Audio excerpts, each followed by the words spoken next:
Hey everyone, thank you so much for tuning in to Hard Wig Soft Life, the podcast. I want to let you know that this podcast is brought to you by Black Stock Footage. Black Stock Footage is a stock video platform and production agency that's all about real, intentional Black representation. If you're a creator or brand looking for visuals that actually reflect our people, our energy, and our stories, this is it. They've got a beautiful library of high quality clips, and they're building something that really centers us. Use my code SOFTLIFE10 for 10% off a year subscription.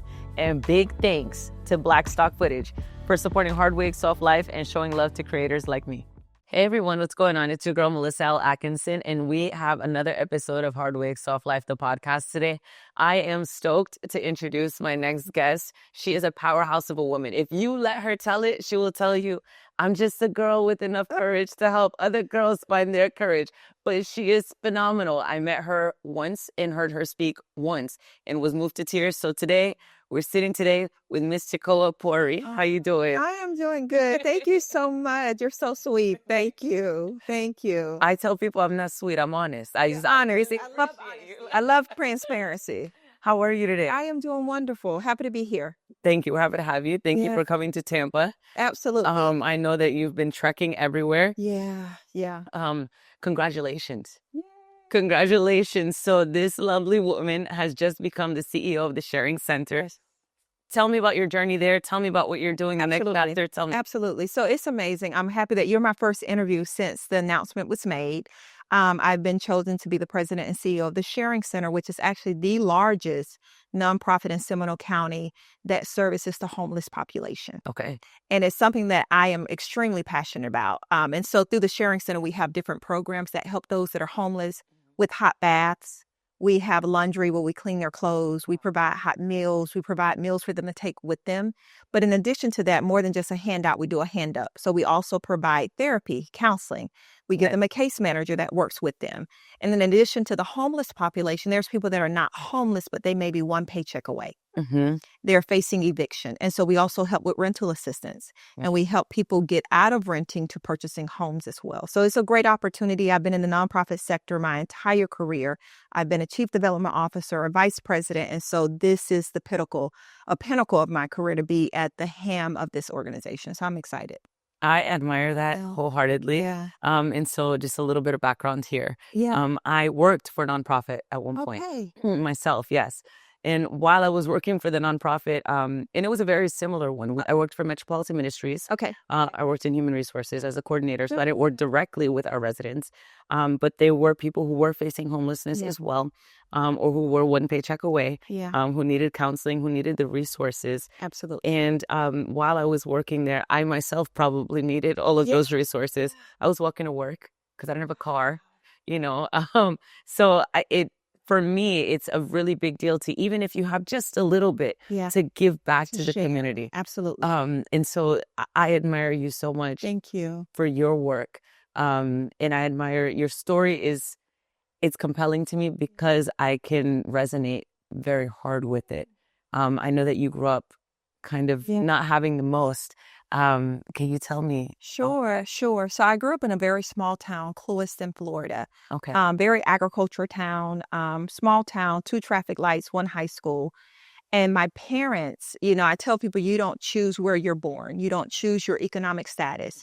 You receive what you're given. And so I loved my parents. They were amazing. They were present, but they didn't have a lot of means. Okay. And so my mom dropped out of high school when she was young. My father dropped out of high school. My father chose a life of crime. And so most of my childhood growing up, I saw my father in and out of prison. Okay. Selling drugs, doing things in the community he shouldn't. So it wasn't the best example. My mother, on the other hand, gave us love. She gave us God. She was very God-fearing. She was a woman of God.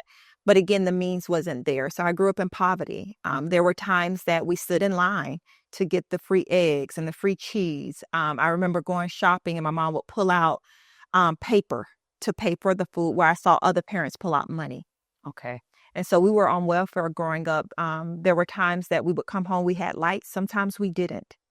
And so that became something that we were accustomed to. We just learned how to survive. Right. But in that, my mother always had a small voice in saying, hey, there's something about you. You don't have to always be this way. Get your education, focus on school. And so I became like this brainiac. I would read books, I would write. I loved school. And I kept hearing my mom in my ear, focus on school. You can change this. You don't have to grow up this way. You can be somebody great. And so I took that and I focused on school. And I remember my last year of my middle school year, I was in 8th grade. I was 14 years old. And my mother got ill. She said, hey, go to the doctor with me. I'm not feeling that great. Melissa, I knew in that moment something was drastically wrong. And when I say that, people say, how do you know? Because we didn't go to the doctor. Got it. And just like the people you worked with when you were in the nonprofit sector, going to the doctor is cost effective. It takes money that we didn't have. We couldn't afford medical insurance. And so going to the doctor, we knew something had to be wrong because we didn't go to the doctor. If we were sick, my mom would just say, okay, take some lemon and some honey. You'll be okay. We broke a leg. Take some lemon and some honey. You'll be okay. Yes. And so on my drive to the doctor, I knew something had to be wrong. And long story short, got to the doctor. Doctor came out and said, hey, your mom is sick. We have to get her into the emergency room. That was a Thursday. That Sunday, my mother passed away. Wow. When she passed away, she had 5 children. I was 14. My oldest sibling was 15. And our youngest sibling was 4 years old. Okay. So in a moment, we went from poverty to just struggling. Correct. Trying to understand why this happened to us. Trying to figure out how do we pay the bills. It was a very difficult time. So even in the work that I do, I have empathy. I understand there's times that people say, oh, they can just get a job or just pull yourself up by your bootstraps. Everybody doesn't have straps. Correct. Some people don't have boots. Right. They're dealing and doing the best they can with what they have. And so I understand that people face need. And like you said, even as God has changed my trajectory, I give back. And that's my way of giving back. Wow. I didn't know. I knew that you were 14 when your mom passed. Yeah.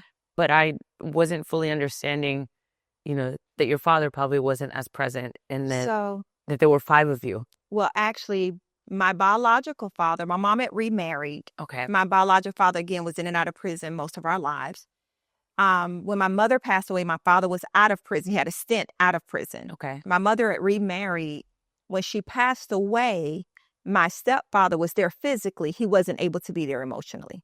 Okay. When my mother passed away, emotionally, he died. Emotionally, he just couldn't do it. My biological father came and grabbed my brother and had my brother live with him. But 2 years later, my father passed away. Right. So at 16 years old, I had no mom, no dad. No one adopted us, so we became wards of the court.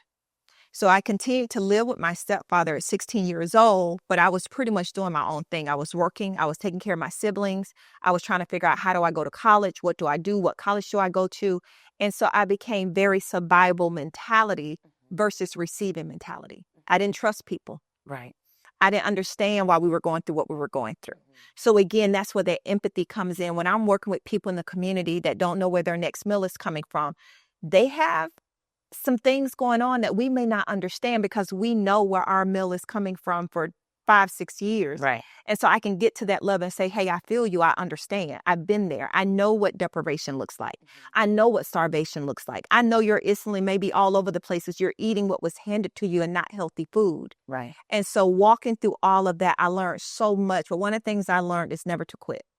Yeah. Because so many times I wanted to give up. I bet. Oh my gosh. I say this all the time. It's so much easier to quit than to keep going. I understand completely the whole hey, I got to survive. I have, siblings. I got to be strong. Not only do I have to be strong for today, but I have to plan for tomorrow. Yeah. And, I don't know, for me, when I was living in survival mode, I know it was I didn't have a 5-year plan. Mm-hmm. I think back now to 5 years ago. Yeah. And if someone asked me 5 years ago, what is your plan? My answer would have been plain as day, to get to the end of today. Wow. With at least one good thing happening. Every day I used to wake up and say, I just need one good thing to happen. Yeah. I just need when I'm in. I don't want to cry. Yeah, it's okay. Cry.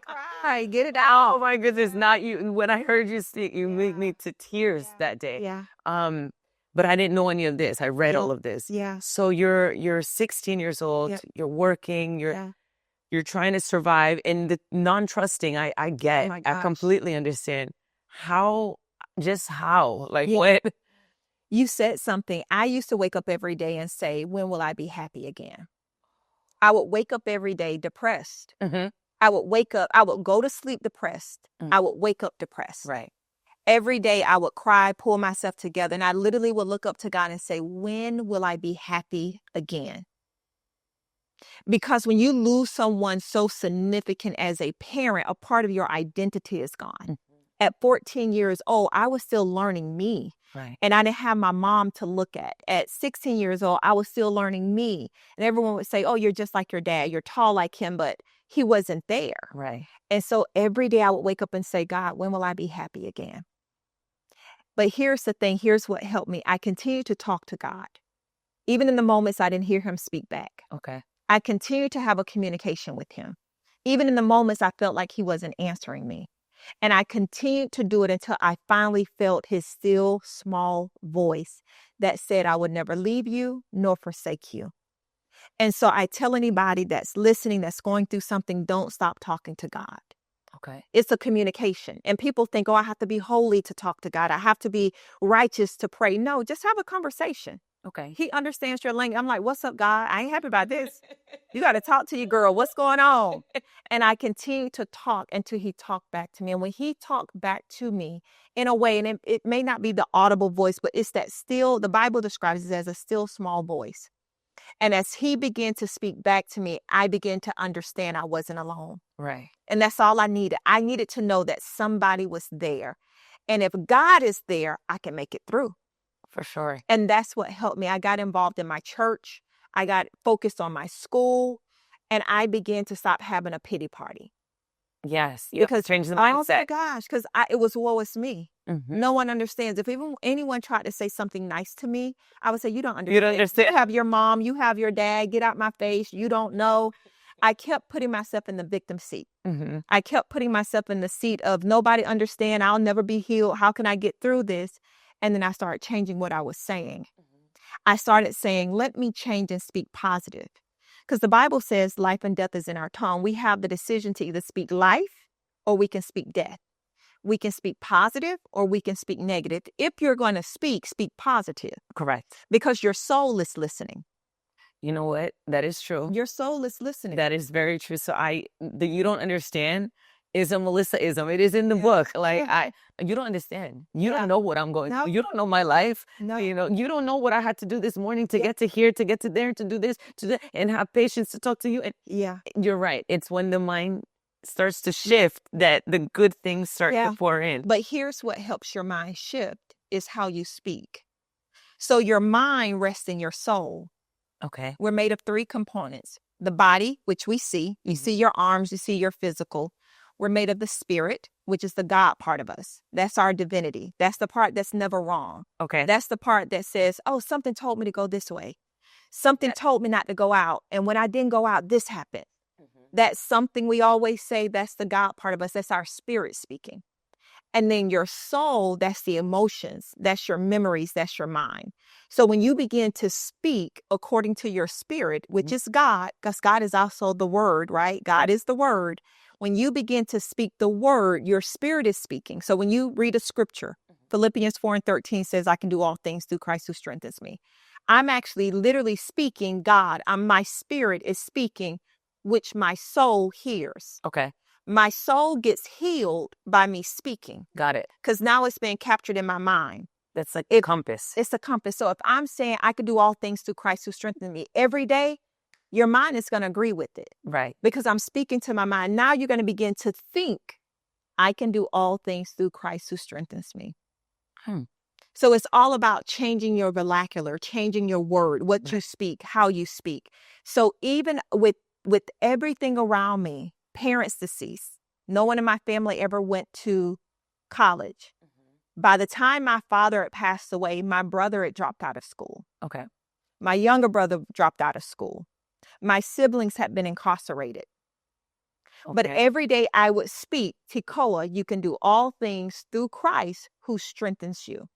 Tekoa, you're blessed in the city. You're blessed in the field. You're blessed when you come, when you bless when you go. Even though I felt cursed, right? Because I spoke that I was blessed, my mind captured it, which is in my soul, right? And I began to believe it. I began to walk with confidence even though I was in projects. That's I would get on the city bus looking like I owned the world because I believed that I could own the world even though I didn't have money in my pocket. right. I believed that I could go to college even though I did not have an example because I began to speak it. So how did I shift? I had to shift my emotions Okay. because I could not change my situation. Okay. I could not bring my mom back. I couldn't bring my dad back. So I had to change this because I couldn't change this. And when I began to change this, it shifted me out of my current situation into my future situation. I hope that makes sense. It does. It does. It's kind of like my son, if you don't mind, I want to share. No, please do. So today I'm married to an amazing man. I have 2 kids, Maximus and Bella. My son, Maximus, loves animals. So he'll get lizards. He used to get frogs. Oh, no. He has a dog. He had an iguana. Like, he loves animals. Okay. So at one point, he wanted a goldfish. Okay. So, the little goldfish in the little goldfish bowl. So he was about 6 years old. So I called the pet store and I said, hey, before I buy the goldfish, as a parent, whenever I buy a pet, I know it's going to be my responsibility. So I need to know how much responsibility does it take to take care of a goldfish. So the lady on the other end at the pet store said, actually not much because goldfish typically die in 6 months. Okay. So I'm like, die in 6 months? Why would I even buy a goldfish? Right. And so she said, well, it's just, they don't live long. It's, family pet, but they die quickly. So I then asked her, I said, what can I do to make sure the goldfish live longer than 6 months? Right. She said, it's interesting that you asked that question. Most people don't ask. They typically do what everyone else has done. They get the goldfish die, and they repeat the same cycle. I said, well, I don't want to repeat the cycle. Tell me, what can I do differently? She said, it's one thing you can do that would change everything. She said, most people don't know that goldfish are meant to live to about a foot long. So all the images we see on television with the little goldfish, that's not the size they're supposed to be. They're supposed to be a foot long. What? Blew my, and I said, what do I do to get the goldfish to grow? She said, you do one thing when you come in the pet store. Instead of going to buy a fish bowl, go down aisle 7 and buy a fish tank. Oh. Pour about 5 to 6 gallons of water in that fish tank. Take that little goldfish and drop him in the tank. She said, if you simply change the environment that the fish is in, you will immediately change the possibility of it to grow to a foot long. Wow. So when she said that, it shifted my mindset, not just for the goldfish, but for us. A lot of times we sit in the environment we were born in. Correct. We embrace what people have said. Mm-hmm. We continue to repeat the cycle. But if someone can speak something different and say, if you make this shift, your outcome will change. Yeah. And then we have to make that shift. So even for me, growing up in the environment I grew up in, I had to be courageous enough to believe that it was not meant for me to die there. Mm-hmm. I had to be courageous enough to believe that even though others may have died there, that's not my story. Right. So I spoke into existence what I wanted to see, and it allowed me to change my belief system. It allowed me to change my environment. It allowed me to change how I speak. Sometimes all people need is just to switch their environment. That's true. Yeah. To see possibilities of other things. And to live to your full potential, like that goldfish. Yes. Yeah. That is crazy to me. Yeah. And that's probably why they only last 6 months. Because a lot of people don't know that. That should be common knowledge. Yeah. Wow. I'm unpacking a lot in my mind as we're speaking. The goldfish is crazy. Yeah. So did you get the goldfish? We did. Did you get the big tank? We did get the big tank, and he did live for about, I don't remember how long. He lived beyond the 6 months, but eventually he became my pet. So it went just like the iguana. It eventually went away. Yeah. You know, in my mother's country, they eat the iguanas. You are kidding me. I'm not kidding. No. I'm not kidding. I've never eaten an iguana. Oh my God. But they do. Well, in Florida, they eat alligator, so I guess it's about that. I ate one of those by accident. Really? I thought it was popcorn chicken. Oh my God. I thought it was popcorn chicken. But no, I really resonate. Everything that you've said thus far, I'm like, wow, I think I start to feel existential sometimes, right? Or I did at one point in my life. I reached 30 and I was like, wow, nothing that I've done. I feel like I've worked so hard every day and I have nothing to show for these accomplishments. And you start to really feel like, well, I guess this is just life. Yeah. And I've not been very religious in my past, right? Yeah. So my parents, I grew up Catholic. Uh-huh.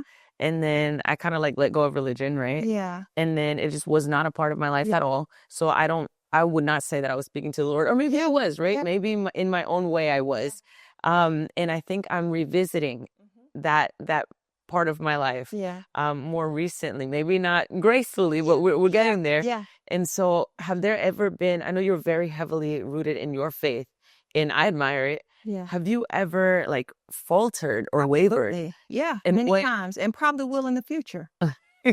Because spirituality isn't perfection. Okay. Religion isn't perfection. Okay. And for those that have said that religion is perfection, they've made it very difficult for people. Got it.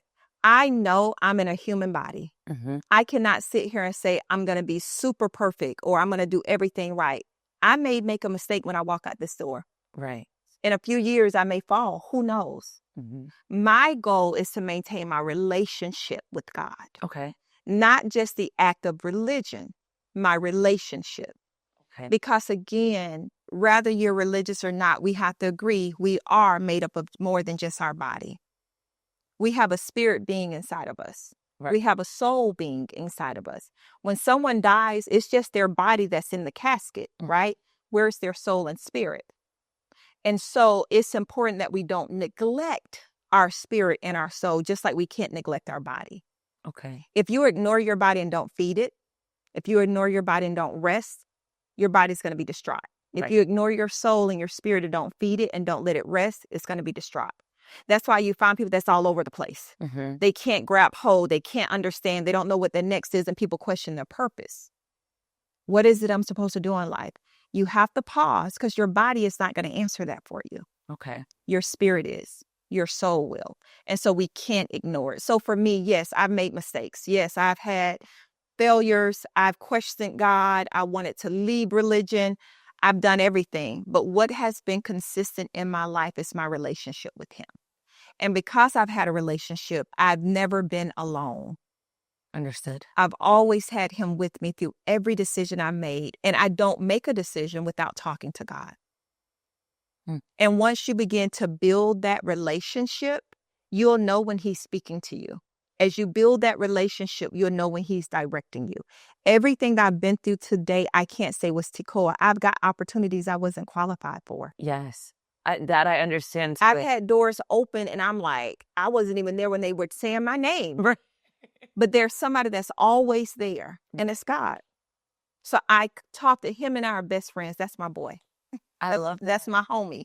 Like, we talk about everything.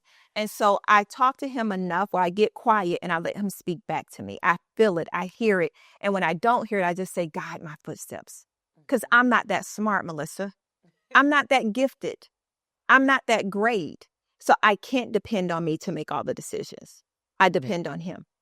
I think that that's brilliantly said. I think Yeah. that you make religion very approachable. Yeah. And I actually really enjoyed it. I think that's what I enjoyed when I met you. Oh, thank you. You're very welcome. When I saw you at Creative Escape, first of all, I've never seen a woman speak like that in a room of people. Like, it just commanded and it got my attention. And I'm like, I'm crying. I want to go pray. Yeah. I gotta go do some stuff. Yeah. I actually left. I'm gonna be very transparent with you here. After Creators Escape, after you spoke, I said goodbye to a lot of people. I got in my car because I didn't ride with everyone else. I got in my car. I called my husband and I started crying. And I go, I don't think I'm living true to myself. I think I should be doing better, more. I just, and he's confused. He's in Tampa. Yeah. He's like, is everything all right? Yeah. Is everything all right? Yeah. Goes, do we need to move to Orlando? Is that? And I'm like, no. I'm like, I just had like an out of body experience. And it meant a lot, the things that you said and knowing where you come from. Like, and now you have this amazing life, which I feel like I have a good one, but I look at you and I'm like, there's like a lot of hope, right? Like, I want to be like Tekoa. Yeah. So like, tell me about, your husband. He's a pastor as well. Yep. Like, how did this come about? Yeah. So thank you for that. That lets me know that I'm pursuing my purpose. Yes. And I want to say to you too, when you have those, and I call them God moments, don't ignore it. Oh. Lean into it. Lean into what's uncomfortable. Lean into what you don't understand, because that's where God says He has the answers. And I believe, Melissa, there's so much more that God is going to do through you. There's so much more he's going to use you for. Don't you run from it. Let God be God in your life. When we put things in our hand, it's so much bigger than when we put it in his hand. I heard someone say once that if you put a paintbrush in my hand, I'll mess up art. Mhm. You put that same paintbrush in Picasso's hand, it's a masterpiece. Right. If you put a piano in my hand, it's noise. But if you put a piano in the hand of Mozart, it's orchestra, it's symphony. Right. And so when we take our problems and we put them in our hand, it's too heavy. But if we put it in God's hand, he makes a masterpiece out of it. So know that in that moment, lean into it. He's doing something great in your life. And God doesn't do things coincidental. He do it strategically to push you into your purpose. So know that. And then to your question, I'm trying to remember what it was, but I wanted to say that to you. No, I appreciate it. I took those words that you said about walking in your purpose. Yeah. And that's actually what reignited, like, okay, I'm going to come back and do my podcast, but I'm going to do it for real. Yeah. I'm going to go to therapy, Yeah. like, for real. I'm not going to tell people, like, oh, I'm healed. No, I'm not healed. Go through the process. I'm going through. It's very uncomfortable. Yeah. I didn't think that I suppress things as much as I did. I've learned that I use humor as a coping mechanism. Yeah. I never thought about it before. I was like, oh, I'm funny, things happen. For lack of better words, like, shit happens. But I'm realizing when I'm being asked those tough questions, well, so how do you feel? And I'm like, oh, I really have to give you a feeling. So I appreciate that. But my question was about my husband. It's all good. I love this. I love that it's unstructured. Yeah, because I'm like, this is a conversation amongst friends. Yeah. So to bring it full circle, when I was in those moments, I battled with depression. I battled with thoughts of suicide. Okay. Again, I questioned God. Why did you take my mom? Why did you take my dad? Why am I going through what I'm going through? Yeah. Because I did not see. I was 16. I didn't know what I was going to look like in 30 years. Right. Like you said, I couldn't see 5 years down. I just needed to get through the day. We had medical bills we had to pay for. We had normal bills we had to pay for. It was a lot. But I also knew and remembered my mother saying, you can go to college. You can get an education. Education will be your key to get out of this place. And so got involved with my church, also worked with a nonprofit organization in my town called People Who Care. Okay. And they helped me apply for college. They helped me apply for scholarships. Wow. And I ended up going to college. While I was in college, I didn't know that I had a story. I would have friends say, hey, I'm going home from spring break. And I'm like, oh, I'm staying up here. And they're like, your parents don't want you to come home from spring break. I was like, oh, my parents are deceased. And they would stop and say, what? I didn't know I had a story. I was just living my life. Yes. So when I graduated from college, I had an opportunity to speak and share my story. Okay. So after college, I traveled the world, every state, continent, sharing my story. And so I would share my story in inner city schools. I would share my story in high crime populations because that's where I grew up. Right. So my story was, hey, I don't care what you're going through, what your excuse is. If I made it, if I went to college, you can do it, right? Right. What I found out over time is that my story wasn't just for the youth. My story just wasn't for kids that were in a troubled situation. It was for people that were working in those environments because I began to see no empathy. Yes. As I went and spoke to these kids, I would have teachers or principals or counselors say, oh, they're bad. And I would respond and say, no. Just because they're doing something bad doesn't mean they're bad. Stop and find out if something bad happened to them. Maybe they're hungry. Right. Maybe they're angry because they haven't eaten. Right. Maybe mom is on drugs. Maybe dad is in prison. Like, let's get to the core of the issue. And so the more I uncovered that, I shifted my focus to training people that work with marginalized communities, right, who work with inner city youth, who worked in high crime populations, because I grew up there. Right. One decision, I would have been locked up. Correct.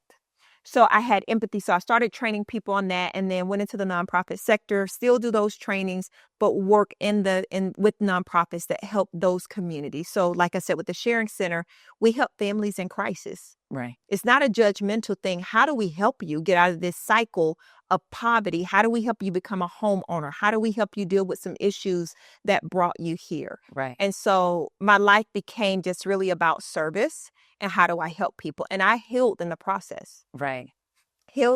I healed in the process because then I began to understand everything I went through in life was to help somebody else. Yes. And so in my pursuit, spending time in church, spending time in the community, I met my husband. Okay. I actually met him at church. He's a pastor, but he's also a businessman. So at that time, he was not a pastor. He's always been in venture capitalist. He's been in private sector, working with corporations. So when I met him, he was amazing. He was gorgeous. But at that time, I'm like, I don't want to be in a relationship. I'm doing my thing. I'm a boss. I don't want to be slowed down. But met him, learned about just his heart for God, Okay. his heart for giving back as well, but his success, how he pulled himself up from the bootstraps to become the successful businessman that he was. Fell in love. We dated for a year. He proposed like that December, and we've been married this year 15 years. Wow. So about 8 years into our marriage is when we felt the call to pastor. And we started with just a business Bible study.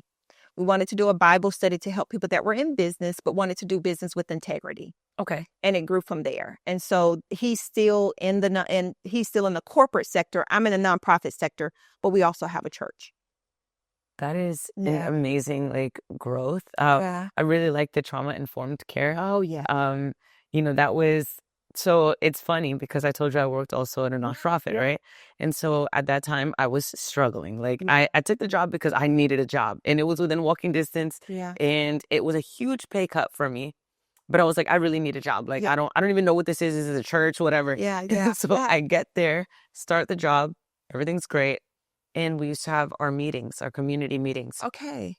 And so even though we didn't deal with the residents, right, Mhm. we still operated as though we did, right? Yeah. And so, because obviously I'm building the organization that is Yeah. building up these people. So our first meeting, my boss and she asked me 3 questions. The first question is, how do you feel? Mm. And I'm thinking to myself, I go, about what? And she goes, today, Yeah. how do you feel? Yeah. No one has ever asked me that question. Wow. And I'm thinking, I feel fine. Because I'm here for work. I Yeah. have no idea what you're asking me. And she goes, no. I don't need a descriptor for shoes or for a shirt. Wow. I need to know how you feel. Mhm. So I got a little frustrated because I'm like, lady, I'm trying to have this meeting with you. I don't know what you're asking me. I'm like, okay, I feel kind of overwhelmed today. Mhm. I walked to work. It's raining outside. My hair is messed up. We're here. I feel overwhelmed. And then the next question was, what tasks do you need to do? What is work for you today? Mhm. So, okay, this is what I'm doing. And what does help look like for you? I'm like, well, I don't need help. I'm doing my work. Yeah. So I learned trauma-informed care Yeah. in that moment. And throughout the time that I was at that job I was there for a year.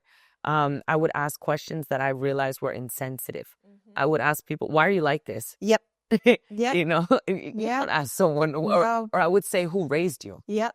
Who raised you? Yeah. And I learned, no, Melissa, you have to be sensitive and Yeah. you have to think what happened to that person Yes. to make them this That way. way. Because what happened to you to make you this way? Yeah. And so I'm like, okay, you can't be that callous. So that was, Yeah. I don't know why I feel like I understand your whole life. But No, that's it. But see, I didn't know what trauma-informed care was either Mhm. until it happened to me. Right. When people would say like, what, when they re-victimize the victim Mm-hmm. versus empathizing with the victim. Correct. And so that's why I'm in the space I'm in, because empathy can take us a long way. Understanding can take us a long way. When you understand why people are the way they are, empathy rises. Correct. Even though I've never walked in your shoes before, I empathize with what you had to overcome and go through. And I think even if people are watching that are not in the nonprofit sector, it's a good skill and tool to have just to be a human. Just to be a human is important.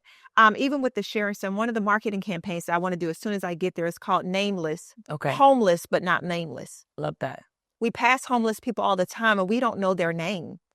We treat them as a group versus an individual. You don't know that person's story. Yeah. One decision could have put us there. And that empathy of understanding why people the way they are, why they are in the situation they're in creates empathy. So that's important for trauma-informed care. Wow. Yeah. Yeah. I'm very moved. And you're based out of Seminole County. So I live in Orlando, You live which in is Orlando. Orange County, and one street over is Seminole County. So it's neighboring cities, kind of like Tampa and Like St. Pete? St. Pete, maybe a little too far. Tampa and one like a suburb of Tampa. What would that? Oh, like Carrollwood. There you go. Carrollwood. There you go. Yep. Okay. It's right there. Yeah. Wow. And so are you gonna, is this, I know obviously you work for the Sharing Center. I know it's like a huge hub, but is this going to be spread out? Like, what are your plans? So, very good. So right now, the Sharing Center, their main focus is Seminole County, which covers several cities, Altamont, Sanford, it's like 10 cities in Seminole County. Okay. But we also help Orlando as well. Once a month, we have a program that we do in Orlando as well. But in addition to that, my focus is affordable housing. Okay. So looking at purchasing land, building affordable housing for individuals. And, you know, that's something that currently right now we're dealing with in our United States. Right. Affordable housing it doesn't even exist. No. The cost of living puts people in that predicament where they're living paycheck to paycheck. The cost of living is increasing, but revenue is decreasing. The cost of living just to buy eggs is just crazy. Right. So my goal is to create affordable housing. We're looking at 71 units that can house 71 families. Okay. That can give them housing they can afford while, again, they're making the changes they need to make to have consistent income. So eventually they can leave out of the affordable housing, but it's just a place to transition. So that's my goal, is to launch affordable housing through our organization. Wow. Yeah. It's needed. Very much so. Because as a realtor, like, I see the other side of it. I mean, median prices for homes it's insane. Yeah. I mean, $450 Yeah. is the medium price. And that's not even, you know, with all the bells and whistles. It's just the house. Right. And honestly, like, in full transparency, if I were not married to my husband, I would not live in a home. Yeah. And it was getting to a point where, you know, we were dating, and I had my own place, I had my little studio apartment. I remember when I moved to this studio apartment, I was so proud to. It was empty for the long, but, you know, it was mine. And it was $1,000. And I remember thinking, okay, it's a little pricey for me, but I want to live in, you know, this city. I want to live in South Tampa, because previous to that, I had been renting a room in a woman's house, where I was walking to and from work. And this house was a little flea infested, and sometimes the lights were off. And so it was a mess. So I got my own little spot for $1,000. Great, right? Okay, cool. And then COVID happens. Oh my gosh. And then the rent starts going up, right? Yeah. So it's like, okay, it's $1,000. Okay, it's $1,200. Then I got a better job, right? From home. Okay, I'm in good business. I'm doing good. $1,400. By the time I was gonna get out of there, it was $1,700 for the same apartment. And when I tell you that apartment was probably the size of this room, my bed and my couch were in the same room. Yeah. Yes. And I'm like, are these people insane? Yeah. And just personally, I never wanted it to be that my husband was rescuing me. Yeah. Right? If you want me to move in with you, it's because you want me to move in with you. Yeah. And so when he asked me, I was like, yes, please. I had to go. But you know, and I had a decent job, you know. So I can only imagine people that don't. I was always fortunate enough to have a career job, even though I was a felon, even though I didn't have a car, I always had a career job. Yeah. So I don't know how people are making it right and now. A lot of people are not making it. That's how. A lot of people are not making it. They're surviving. There's some that are struggling. There's others that have given up. And so that's where we come in. How do we help and reach back and help others? Right. And so that's important. Growing up in a house with 5 kids, we learned how to share. Right. Yeah. Everybody had a piece of something, you know. And so we have to do that as a society. How do we share? How do we make sure that we're helping the least of us? Right. So that the best of us can have. So that's what it's all about. I believe that every journey I've walked through, every experience I've had has been to position me to share. That's what it's about. Yeah. So when you went to college, what did you study in college? So I studied pre-law. Okay. I majored in criminal justice and legal studies. I was actually on my way to law school. I wanted to be an attorney. Okay. Got accepted into law school, took the LSAT. But actually, I was right here in Tampa. I was at a friend's house, hanging out, and I had a moment. It was like an epiphany where I felt like God was telling me, don't go to law school. I really want you to lean in on a greater purpose. Okay. And I'm so happy I made that decision. so much. Oh my gosh. I mean, you would have been an awesome lawyer. Right? But it would have put me inside of a box. And so leaning into my purpose, it opened so many doors for me. And it propelled me to where I am today. And so I'm so grateful. But to answer your question, I graduated with a degree in criminal justice and legal studies. Okay. But here's what I found out when I was researching legal studies is when I saw the statistics of youth being pushed into the criminal justice system. Kids that were being treated like adults, being tried as adults. And again, they were being tried as adults because they were responding to bad things that had happened to them, not because they were just bad kids. Right. And so my mantra was really to, how do I go and save those kids? How do I get them out of the criminal justice system? How do I share my story to prevent them from making choices that will put them there? Absolutely. So I'm very grateful for that time I had. And I enjoyed college. It was fun. You know, that's one experience. I didn't go. I was working. I was in the Army already. Yeah.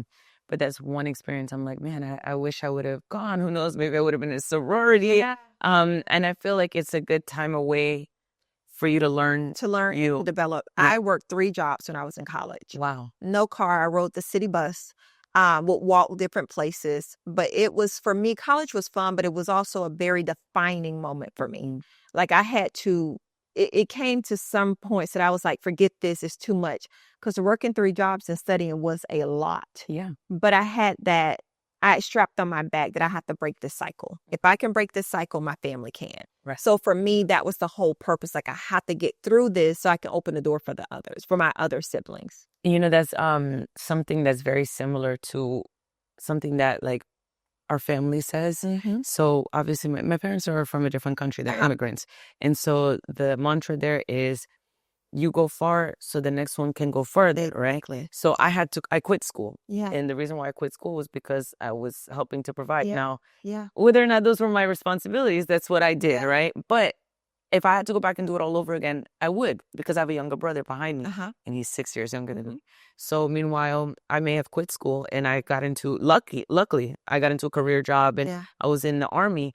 I went far, so that way Anthony could go farther. Very good. My brother, he's awesome. First of all, good. he's awesome. He lives in Atlanta. Yeah. The kid got his master's degree at like 24. Wow. Yeah, like he's a handsome kid. Yeah. You know, he's lit, and I look at him, and I'm like, this is, you know, sometimes you look at a person, and you can say it was all worth it. And I don't have children yet. Yeah. But I'm sure that is the feeling, or a fraction of that feeling. Yeah. Is that. You said something interesting earlier that I knew I wanted to go back to. Yeah. And now I don't remember.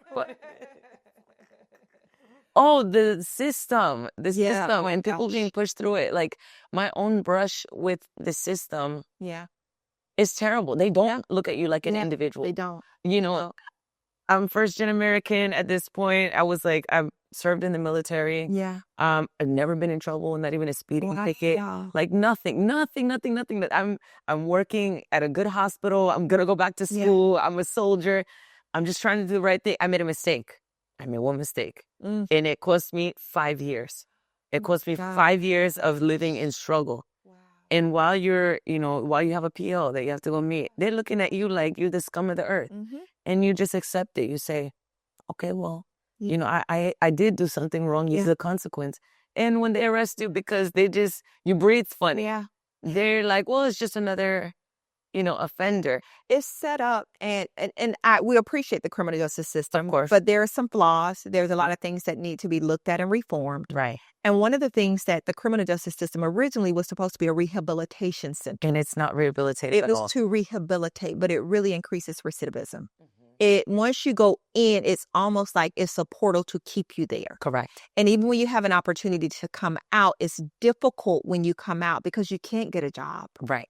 You can't go, in some cases, to college, even the Army. Right. There's a lot of situations where, because you have that on your record, it prevents you from really rehabilitating. Right. If you go in and you say, okay, I want to change my life, you come out, where's the opportunity to change? It is very difficult to change. And so I think we need to look at some reform. We need to look at some empathy. Correct. We need to look at trauma-informed care. I think all probation officers should be trauma-informed.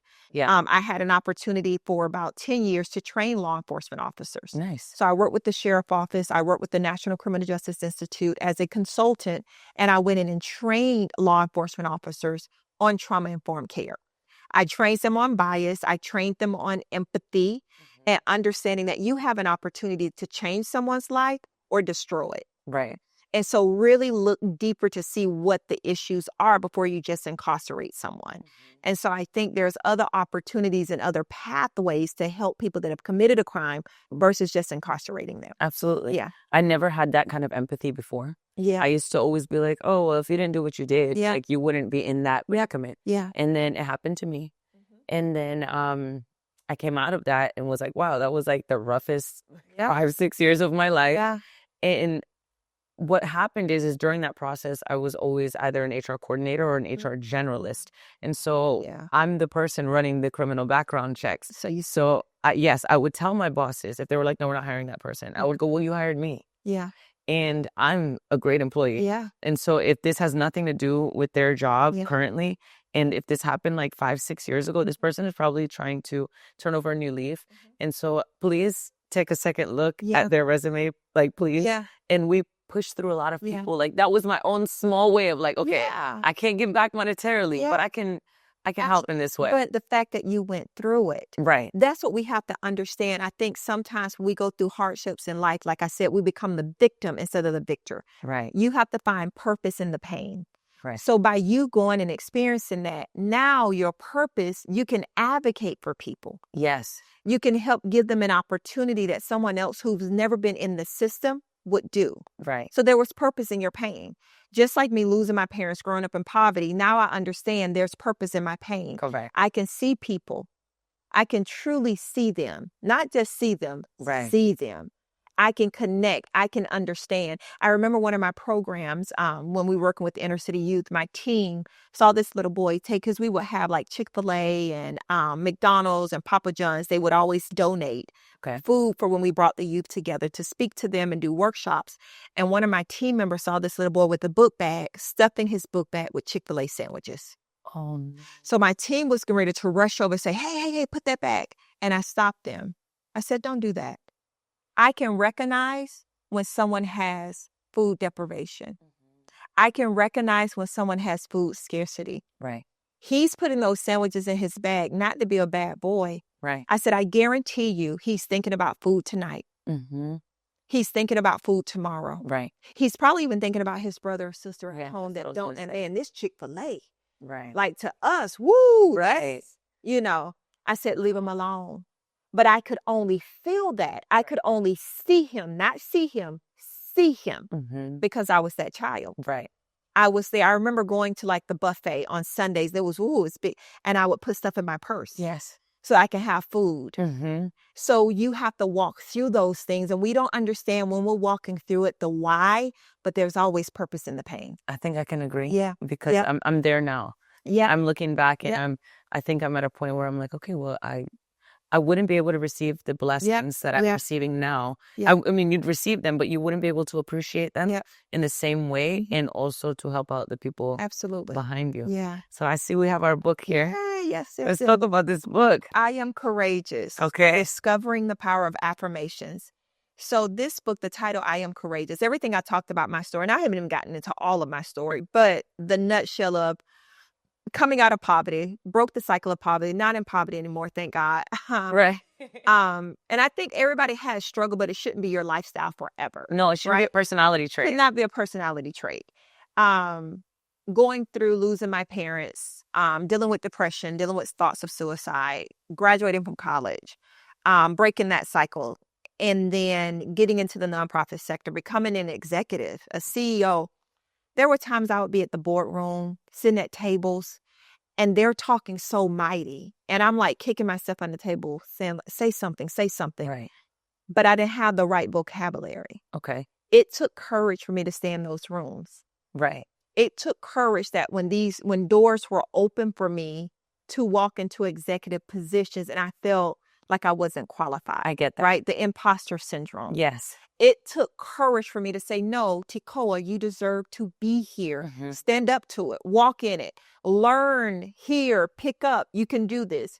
So I titled it Courage because it took a lot of courage for me. It wasn't because I was qualified. It wasn't because I was great. It was because I was courageous. Okay. My father, who I said lived a life of crime, I believe I got my courage from him. Okay. He was one of those bad managers. I'm saying. When he walked in a room, everybody saluted. He had this thing about him, like nobody could make him afraid. And I would just watch that. My dad, like, man, everybody respect him. Right. And so I got my courage from him. You are like that. Man, he had this, listen, if I got nothing, he didn't give us a lot of money. But he gave us courage. He gave me confidence. And I remember even when we go visit him in prison, my father would come out and walk the yard. People, they got in position. Okay. They understood who he was. That's how you were when you walked in. When you came into Critics Escape, I was like, who's this lady? Like, that's my dad. That is my dad. I walk in a fearless understanding that God has built me to be who I am, and I don't have to apologize for it. I like that. I walk in a courageous understanding that if I believe it, it can happen. I walk in a courageous understanding. If I see a mountain, I'm not going to run. I'm going to climb it. And so that's the essence of the book. I really want people to be more courageous. I love soft life. I love living a soft life. I love my husband doing things for me. But I think soft life is also confidence. Yes, I agree. Knowing who you are. Yes. And so if anything the reader can get from this, I want to build their confidence. I want to build their courage so that we can stop acquiescing. Right. We can stop taking ourselves off of the opportunities that stand before us because we feel like we're not good enough. Right. Or we feel like we're not qualified or we're not smart enough. You got to have confidence. And so that's what I talk about. And so my confidence was built again through the word of God, like me reading the Bible, opening it up and speaking those things that be not as though they were. Me began to speak what I wanted to see. And so throughout the book, every chapter, I take you through just different walks of life. One chapter is dedicated to finance and career. One is to marriage and relationships. I love love. One is on healing and forgiveness, even forgiving yourself for mistakes we've made. And so I talk about the necessity of speaking positive in those spaces in every part of our life. And so at the end of the book, I actually do a daily affirmation that people can read every day. You can look in the mirror and read it to yourself every day because there's something that shifts in your mentality. There's something that shifts in your mind. So if you're going into a meeting or you're walking into an opportunity, you start speaking these positive things, you'll begin to believe it. Absolutely. And then the last chapter tells you how to write your own daily affirmation. What are you believing for? I tell people I live in decades. I know where I'm going to be 10 years from now. Okay. Me being the CEO and president of the Sharing Center, I spoke this years ago. Okay. I have my journal. I can show you that I said by this age, I will be a CEO and the president. Wow. I know that when I retire from here, where I'm going next. I've already spoke it. And there's nothing that can tell me it won't happen. I believe it. So I live by decades. I can't wait to get to 60. I can't wait to get to 70. I can't wait to get to 80 so I can just say what I want to say. You know, when you get old, I don't care anymore. Honey, you can just say you ugly, change that outfit, move over. Why you ain't did that? Why that man still with you? I am looking forward to getting older and just saying exactly what I want. You know what's so funny? Listen. Tekoa, you're gonna laugh. I met this lady when I was 20, 21, probably. My mom took me to this thing with her. And my mom has always been a very, Melissa, do not embarrass me. Do not embarrass, you know. So as I'm getting older, I'm a little bit more mouthy than what I was before. And I always tell her, I go, you spend the first 20 years of my life telling me to be quiet. Yeah. This is what happens. Yep. When some for 20 years. But this woman we met, she was like 90. Wow. She was smoking a cigarette. Living her best life. And drinking a glass of wine. Yeah. And she's like shaking, you know. And I'm looking at her and I'm like, do you need help? She goes, honey, I'm good. And she tells her, I've lived a long life. Yeah. She goes, I was a model. I was a skinny thing like you. And I'm like, really? She told me she traveled. She went to Europe. She did all of these amazing things. And I was sitting there listening to her. And I go, this lady is not embarrassed.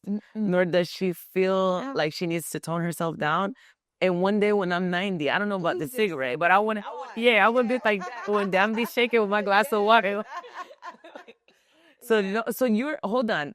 I don't mean to be personal, but I'm going to ask you. You said when you are 60, are you not like 40? Yeah, I'm 40. I'm in the 40. The 40. Okay.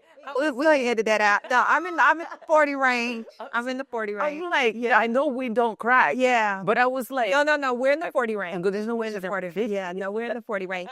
But I think ahead. I already see myself in my 50s. I've already spoken. I've already written it out. I see myself in my 60s. I've already spoken. I've already written it out. I just wait for it to happen. I think that's something I have And to so learn. that's what this is. And you can actually get this book on Amazon. I bought it. Say that. Yeah. I bought it. It is on Amazon though. I did buy it. Yes. I'm going on a trip next week for my birthday, and my intention was to like Read it. have some alone time Yeah. with the book. I've not had. It's Let me been know what crazy. you think. Yes. What you think when you read it. I was excited when it came in the mail. I was like, Yeah. And I'm working on my next one. "Are you Courageous Leadership. okay?" Well, then let me hurry up and get to reading. Absolutely. So you can get the next one. I'm inspired. Like, I'm inspired. I feel like I can do anything You can. You can. at this moment. Yeah, you can. I'm like, I need a little bottle of Tekoa, like, to carry with me. Like, we've had a great conversation thus far. Tekoa, I want to thank you so much. I'm honored to even know you. Oh, thank you. I come from a place where I don't really have many strong women mentors. And You have one now. I have one now. And I'm thrilled. Yeah. So I want to thank you for spending the time to talk to me. Absolutely. It's been a very quick hour, probably the quickest of my whole life. It flew by. I've enjoyed talking to you. Likewise. Yeah. And then I want you to go ahead and you have the floor and that's your camera. You can tell the people where they can find you, where they can find your book, all the good stuff. Absolutely. Again, thank you so much for having me on the show. I love sharing my story because I feel like someone that's watching or listening, you can pull something from it. Doesn't matter where you are right now in your life. If you're experiencing the loss of a loved one, if you are uncertain about your journey, even when I talked about kind of your body, spirit, soul, I hope that I said something to help you be aware of every part of you and that you can pursue your purpose. So listen, get my book. Is I Am Courageous, Discovering the Power of Affirmations. You can get it on Amazon, Google the title, Google my name, and you'll find the book. And then follow me. I love to hear from you. I'm on LinkedIn. I'm on Instagram. And I'm on Facebook. I'm not on TikTok just yet, but I'm on Facebook, Instagram, and LinkedIn. And in all those places, it's my first and last name, Tekoa Pouerie. All right?